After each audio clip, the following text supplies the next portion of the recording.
കയ്യിലൊരു ട്രേ പോലും കൊണ്ടു നടക്കാൻ കഴിവില്ലാത്ത നിനക്ക് സപ്ലൈർ ജോലി തന്ന ആരാടാ? Useless fellow, idiot. Sorry sir, അറിയാതെ പറ്റിയത്. നിന്റെ ഒരു സോറി. പിന്നെ അറിഞ്ഞോണ്ട് ആരെങ്കിലും മറ്റൊരാളുടെ ദേഹത്തോണ്ട് ഒഴിക്കോ? സാർ, അവിടെ വാഷ്റൂം ഉണ്ട് സാർ, അങ്ങോട്ട് പോയൊന്ന് കഴുകിയാൽ.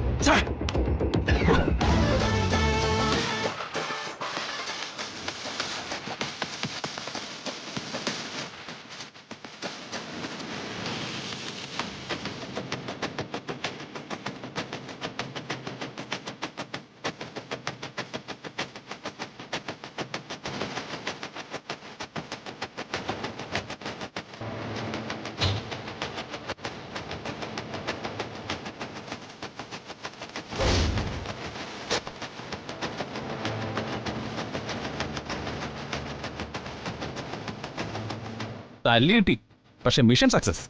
Thank you.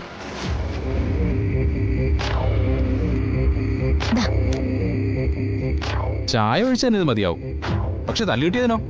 അതിന് ഇതുപോലെ ഒന്നുകൂടെ കിട്ടണം. ഓഹോ, തല്ല് കൊടുക്കാൻ കാശ്, തല്ല് വാങ്ങിയ കാശ്, കമിഴ്ന്ന് വീണാ പോലും കാശ്. നീ ആള് കൊള്ളാലോ. ഓ സന്തോഷം. എല്ലായിടത്തും ഇത്തരം സബ് കോൺട്രാക്റ്റുകൾ കൂടി ഒത്തുകിട്ടിയാ നമ്മുടെ കാര്യം കുശാലായി. ഇതുപോലെ എന്തെങ്കിലും ആവശ്യങ്ങളുണ്ടെങ്കിൽ ഇനിയും പറയാൻ മടിക്കണ്ട കേട്ടോ. ആയിക്കോട്ടെ.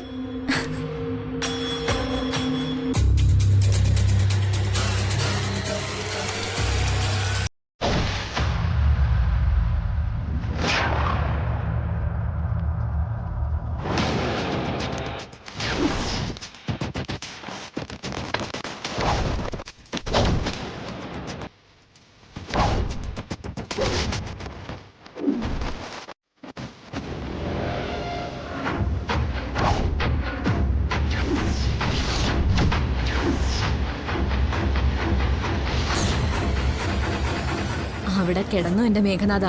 ചേച്ചിയും ചേട്ടനും പോകുന്നത് വരെ നിന്നെ സ്റ്റേജിൽ നിന്ന് ഒഴിവാക്കി നിർത്താൻ സാധിച്ച ഞാൻ ജയിച്ചു.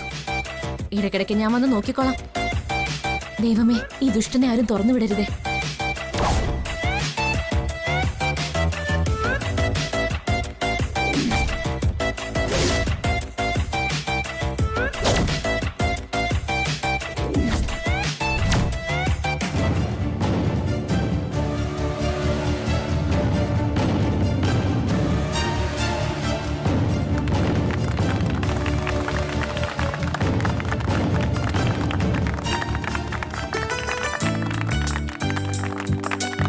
ഇനി അവാർഡ് ദാനമാണ്.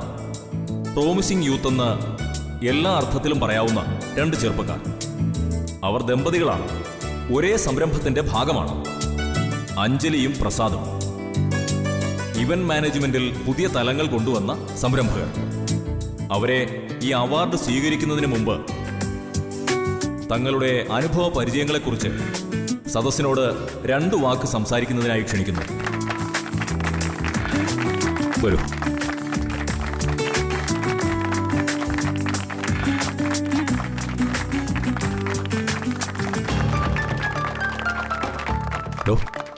എന്താ സർ? ആ നാഥനെ വിളിച്ചിട്ട് കിട്ടുന്നില്ല. ഒന്നുകൂടി ഒന്ന് ശ്രമിച്ചു നോക്ക്. ചെല്ല. ശരി സർ.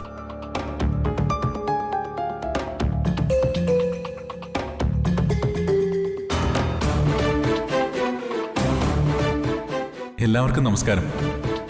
കൗമാരപ്രായത്തിൽ നാട്ടിൽ നിന്ന് പോന്ന് അത്യാവശ്യം പ്രയാസങ്ങളൊക്കെ അനുഭവിച്ച് ചെറിയ ചെറിയ സംരംഭങ്ങളിലൂടെ പ്രവർത്തിച്ചു തുടങ്ങിയ ഞാൻ, അല്ലെങ്കിൽ അമ്മ ഇവന്റ്സ് എന്ന സ്ഥാപനം ഇന്നിവിടെ ഈ വേദിയിൽ ഇങ്ങനെ തലയുയർത്തി നിൽക്കുന്നുണ്ടെങ്കിൽ അതിന് പിന്നിലെ ഏറ്റവും വലിയ പ്രചോദനം എന്റെ വീട്ടുകാർ തന്നെയാണ്. അതുകൊണ്ട് തന്നെ ഇന്നിവിടെ ലഭിക്കാൻ പോകുന്ന ഈ സംരംഭക അവാർഡ് അവർക്കെല്ലാവർക്കുമായി സമർപ്പിക്കാനാണ് ഞാൻ ആഗ്രഹിക്കുന്നത്.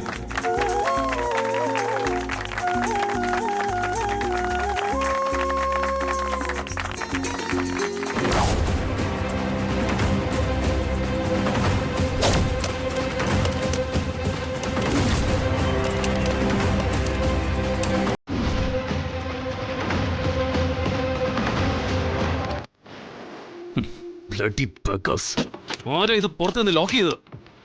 അവിടെ ആരെങ്കിലും ഉണ്ടോ?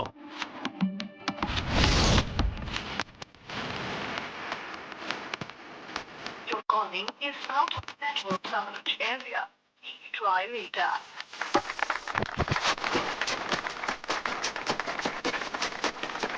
നന്നായിരുന്നു കേട്ടോ.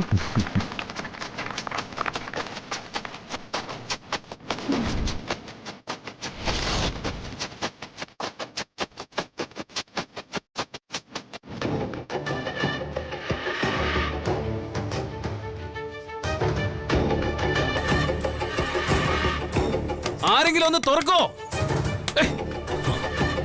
ഛേ.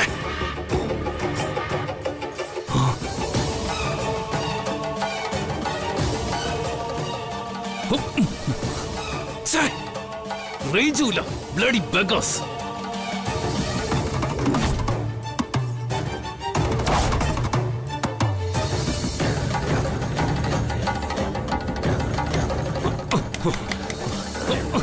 ഏയ്, തുറക്ക്. സാർ വിളിച്ചിട്ട് കിട്ടുന്നില്ല. അപ്പോൾ ആളെത്തിയില്ലെങ്കിലും പ്രോഗ്രാം നടത്തിയല്ലേ പറ്റൂ. ശേ, ഇയാളുടെ ഒരു കാര്യം, കുറച്ചു നേരം കൂടി വെയിറ്റ് ചെയ്യാം, അല്ലെങ്കിൽ നമുക്ക് തന്നെ ചെയ്യാം. ശരി സാർ. ആ അഞ്ജലി ചെല്ലു.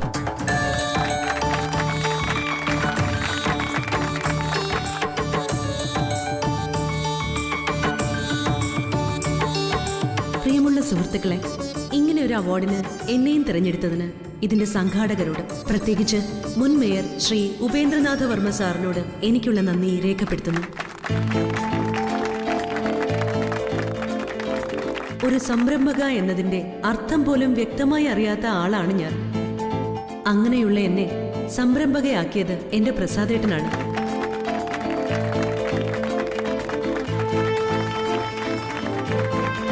ആ നിലയ്ക്ക് എന്റെ ഈ അവാർഡും ഞാൻ അദ്ദേഹത്തിന് തന്നെയാണ് സമർപ്പിക്കുന്നത്.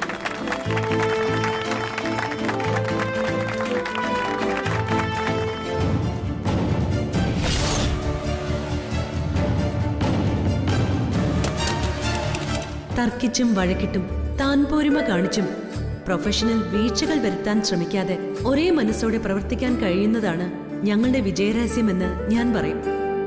ഏറ്റെടുക്കുന്ന വർക്കുകൾ അത് ഏൽപ്പിക്കുന്നവർക്കും അതിൽ പങ്കാളിത്തം വഹിക്കുന്നവർക്കും ഒരുപോലെ തൃപ്തി നൽകുന്ന വിധത്തിൽ പൂർത്തിയാക്കാനാകുന്നതും ഞങ്ങളുടെ വിജയത്തിന്റെ മാർഗമാണെന്ന് ഞാൻ കരുതുന്നു.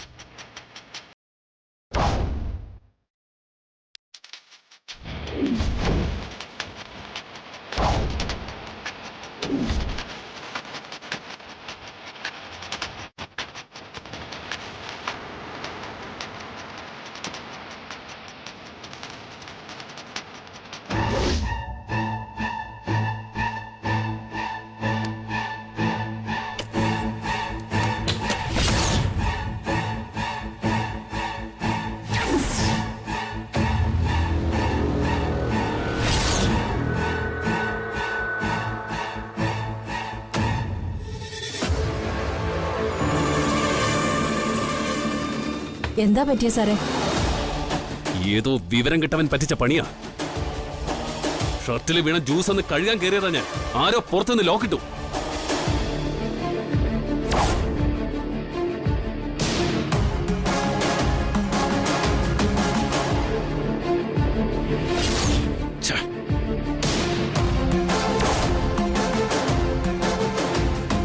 മീറ്റിംഗ് ഇപ്പൊ കഴിയാറായിട്ടുണ്ടാവും.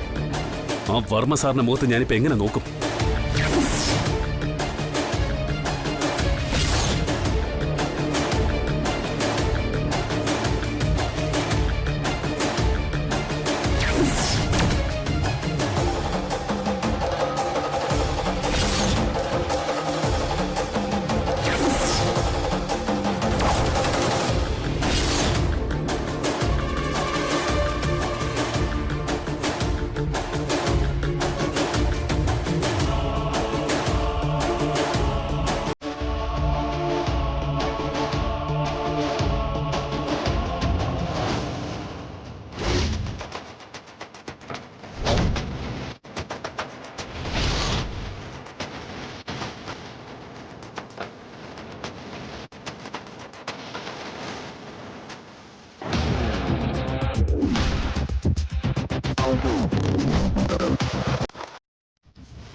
എന്താ? ചേട്ടാ പ്ലീസ് ഫോണൊന്ന് തരാമോ?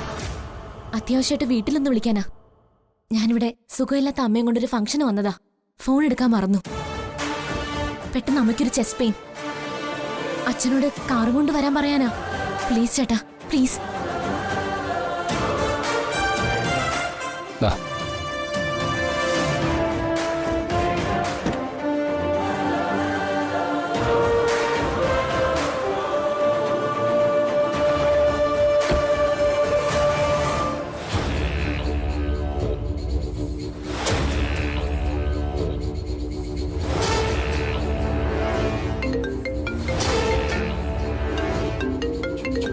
ഹലോ ഹലോ മേഘനാഥ, എന്തുണ്ട് വിശേഷങ്ങൾ?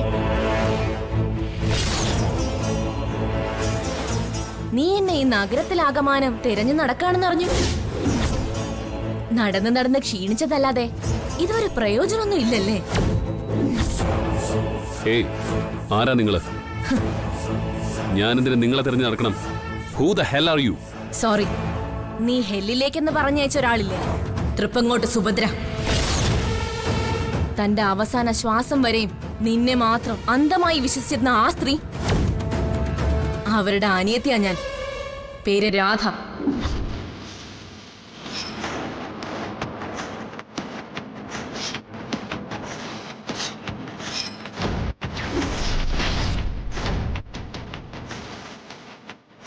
വാട്ട്? രാധയോ? അതെ, ഞാൻ രാധയാ. നീ എങ്ങും തിരഞ്ഞു നടക്കുന്ന അതേ രാധ തന്നെ. ഏയ് കള്ളം. നീ രാധയാണെങ്കിലേ നീ ഇപ്പൊ എവിടെ നിന്നാ സംസാരിക്കുന്നതെന്ന് പറ. നീ ഇപ്പൊ എവിടെയാ ഉള്ളത്? എവിടെയാണെങ്കിലും ഞാൻ നേരിട്ട് വരാം, കാണാനും സംസാരിക്കാനും. പിന്നെന്താ, ഞാൻ റെഡിയാ. ഞാൻ നിന്റെ അടുത്ത് തന്നെയുണ്ട്, തൊട്ടടുത്ത്. അടുത്തോ? എന്നിട്ട് എവിടെ? ഇവിടെ ഞാനിവിടെ ഒന്നും കാണുന്നില്ലല്ലോ.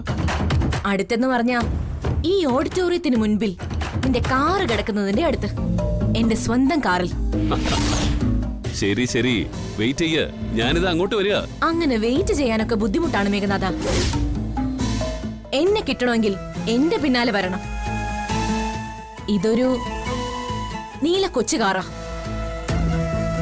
Number 01 CK41.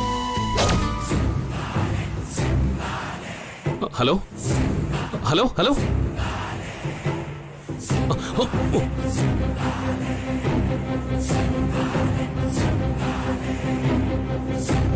നന്ദി സർ, അച്ഛൻ ഉടനെ എത്തും. ആ, വളരെ നന്ദിയുണ്ട്. ഓക്കെ, ശരി.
എല്ലാ ദൈവങ്ങളും സഹായിച്ചു.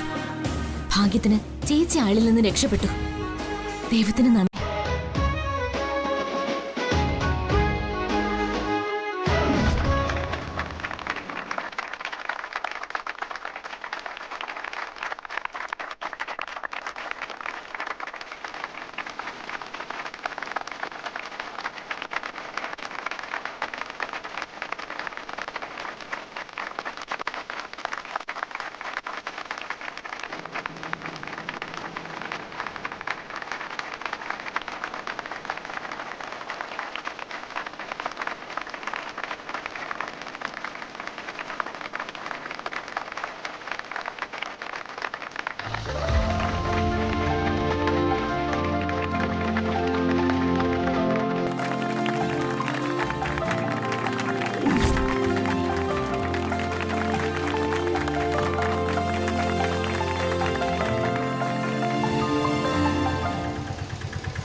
താങ്ക് യു ചേട്ടാ. റിപ്പോർട്ടിംഗ് ടൈമിന് ഇനിയും 15 മിനിറ്റ് കൂടെ ഉണ്ട്. ഇവളുടെ വാക്ക് കേട്ട് അവിടെ ബസ്സിന് കാത്തു നിന്നെങ്കിൽ ഇപ്പോഴും അവിടെ തന്നെ നിൽക്കേണ്ടി വന്നേ. ചേട്ടാ മീറ്റർ ഇടാതെ വന്നതല്ലേ? എത്രയാ ചേട്ടാ? സാരമില്ല, ഞാൻ ഈ വഴി എന്റെ ഒരു ആവശ്യത്തിന് വേണ്ടി വന്നതാ. കൂട്ടത്തിൽ നിങ്ങളെ കൂടി കൊണ്ടുവന്നു കരുതിയാ മതി. പൈസ വേണ്ട. വളരെ നന്ദി ചേട്ടാ. നോക്കടി, നീ എന്താ പറഞ്ഞത്? ഇയാള് പിഴയാണ്, വിശ്വസിക്കാൻ കൊള്ളാത്തവനാണ് എന്നൊക്കെയല്ലേ? ആ ചേട്ടൻ ചാർജ് പോലും വാങ്ങാതെയാ ഇതുവരെ കൊണ്ടുവിട്ടത്.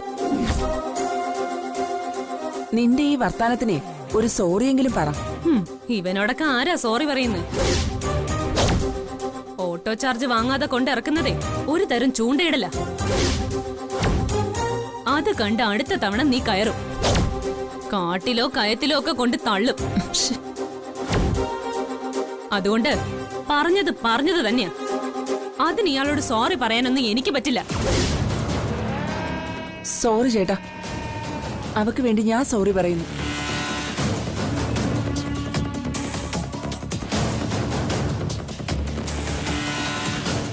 എടീ ഒന്ന് നിന്നേ.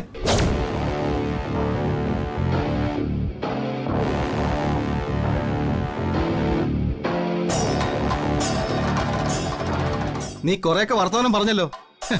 ഓട്ടോക്കാരൊക്കെ പിഴകളാണെന്ന് നീ പറഞ്ഞല്ലോ. ഒരു ഓട്ടോക്കാരൻ ഇല്ലായിരുന്നെങ്കിലേ നിന്നെ കുറെ ആഭാസന്മാർ ചേർന്ന് റേപ്പ് ചെയ്തേനെ. അന്ന് സഹായിക്കാൻ ആ ഓട്ടോക്കാരനെ ഉണ്ടായിരുന്നുള്ളൂ. പിന്നെ ഓട്ടോ ചാർജ് വാങ്ങാതെ ഇവിടെ കൊണ്ടാക്കിയത് ചൂണ്ടയിടലാണെന്ന്. ഒരുപാട് തവണ അങ്ങനെ പോയി ഇറങ്ങിയില്ലേ നീ? നീ ഇങ്ങനെ പറഞ്ഞതുകൊണ്ട് എനിക്ക് ഓട്ടോ ചാർജ് വേണം. അത് നീ തന്നെ തരണം. അതിന് ഞാൻ തന്റെ ഓട്ടോ വിളിച്ച് കയറിയോ? കൊണ്ട് നിർത്തിയിട്ട് കയറാൻ പറഞ്ഞു കയറി. ദാ ഇവിടെ വന്ന് ഇറങ്ങി. അതിന്റെ ചാർജ് തരാൻ താൻ വേറെ ആളെ നോക്ക്.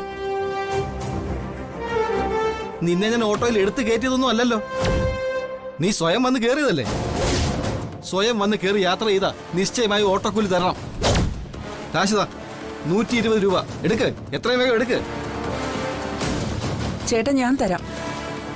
വേണ്ട പെങ്ങളെ, ഇവള് തന്നെ തരണം. പരസ്പരം അറിയാത്ത ആൾക്കാരൊന്നുമല്ല ഞങ്ങള്. എനിക്ക് വളരെ വേണ്ടപ്പെട്ട കുട്ടിയാ. ഇവളെ കണ്ടിട്ടാ ഞാൻ ഓട്ടോ നിർത്തിയത്. എല്ലാം ഇവൾക്കറിയാം. എന്നിട്ടും അനാവശ്യങ്ങൾ പറയുന്നുണ്ടാ. എട് കാശെടുക്ക്.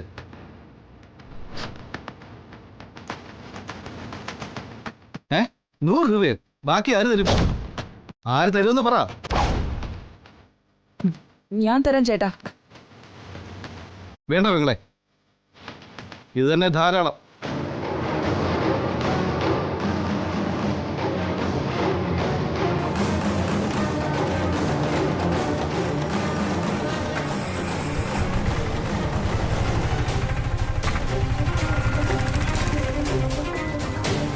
നിന്റെ നാക്കിത്തിരി കൂടുന്നുണ്ട് കേട്ടോ. ആരെയും എന്തും പറയുന്ന നിന്റെ ഈ സ്വഭാവം അത് നല്ലതല്ല അരുതി. ആരെ എന്തും പറയുന്ന സ്വഭാവം എനിക്കില്ല. പക്ഷേ ഇയാള് ഞാൻ എന്തു പറയും? കാരണം ഈ എന്റെ കഴുത്തിൽ താലി കെട്ടിയ വ്യക്തി അയാള്. എന്നുവെച്ചാ ഭർത്താവ്? അങ്ങനെയാ അയാള് ഞങ്ങളുടെ ബന്ധുക്കളൊക്കെ വിശ്വസിക്കുന്നത്. പക്ഷെ ഞാനത് അംഗീകരിച്ചിട്ടില്ല. അയാൾ എന്റെ ഭർത്താവാണെന്ന് ഞാൻ വിശ്വസിക്കുന്നുമില്ല.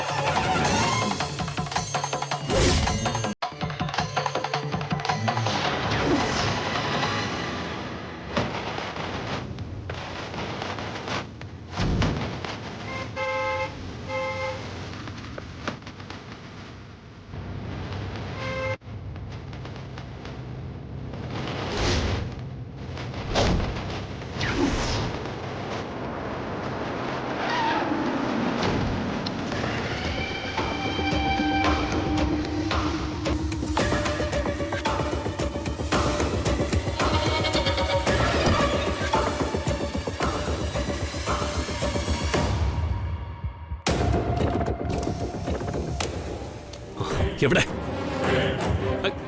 രാധ? എവിടെയാണോ രാധയോ? അതാരാ? രാധയെ തനിക്കറിയില്ലേ? ഇല്ല സർ, രാധ എന്നൊരാളെ എനിക്കറിയില്ല. അങ്ങനെ ഒരാൾ ഈ കാറ് കയറിയിട്ടില്ല. സാറിന് ആരും തെറ്റിദ്ധരിപ്പിച്ചതാവാനാണ് സാധ്യത.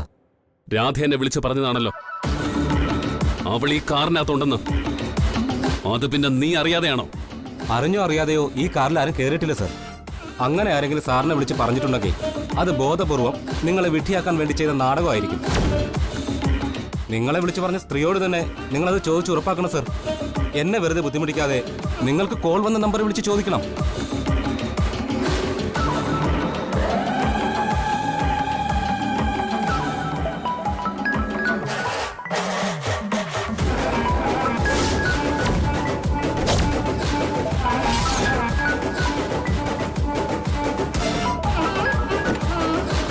ഇങ്ങോട്ട് ഇറങ്ങി ഞാനല്ല സർ, പറയുന്നത് കേൾക്ക്.